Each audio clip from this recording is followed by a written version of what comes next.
ఆంధ్ర రాష్ట్రం నంబర్ 1 ఉంది. 16% డొమెస్టిక్ ఇన్వెస్ట్మెంట్స్లో ఆంధ్ర రాష్ట్రానికి వస్తూ జరిగింది. దాంట్లో భాగంగా TCS, LG, NTPC, green, ఆసిలర్ Mittal, BPCL, Reliance, renew power లాంటి సంస్థలు ఈరోజు ఆంధ్ర రాష్ట్రంలో పెట్టుబడులు పెట్టడానికి ముందుకు వచ్చినాయి. డబుల్ ఇంజిన్ సర్కార్ ఉంది కనుకనే విశాఖ స్టీల్ ప్లాంట్ కాపాడుకోగలం, రైల్వే జోన్స్ సాధించాం. అంతేకాకుండా భోగాపురం ఎయిర్పోర్ట్ పనులు కూడా వేగవంతంగా ఈరోజు జరుగుతున్నాయి. మీరు చూస్తే ప్రజాప్రభుత్వం ఏర్పడిన తర్వాత ఒక పెన్షన్లోనే భారతదేశంలో ఏ రాష్ట్రం ఇవ్వని విధంగా మేము ఇస్తున్నాం.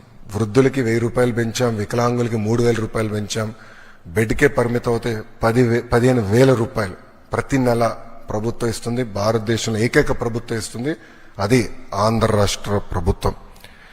ఇంతేకాకుండా భారతదేశంలో ఎక్కడ లేని విధంగా 203 అన్న క్యాంటీన్లు ప్రజాప్రభుత్వం తిరిగి ప్రారంభించి ఈరోజు నడిపిస్తుంది. గౌరవ ముఖ్యమంత్రి గారు ఇప్పుడే చెప్పారు, ఆగస్టు 15 నుంచి ఉచిత బస్ విధానం కూడా మేము అమలు చేస్తున్నాం. దీపం పథకం ద్వారా ఇప్పటికీ 2 కోట్ల గ్యాస్ సిలిండర్లు ఉచితంగా ప్రజాప్రభుత్వం తెలుగింటి ఆడబడుచులకి అందజేస్తాం కూడా జరిగింది.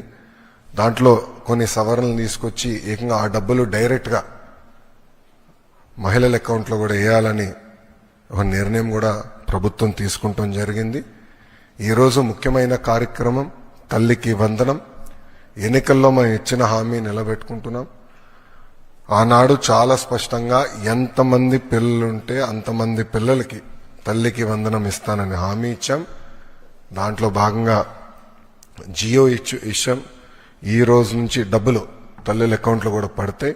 13,000 రూపాయలు తల్లి అకౌంట్లో పడుతుంది. 2,000 రూపాయలు మెయింటెనెన్స్ గ్రాంట్ కింద స్కూల్స్లో మెయింటెనెన్స్ కోసం ప్రభుత్వం ఆ నిధులు కూడా ఖర్చు పెడతాం జరుగుతుంది. సో భారతదేశంలో ఎవరు చేయని విధంగా సంక్షేమ అభివృద్ధి కార్యక్రమాలు ప్రభుత్వం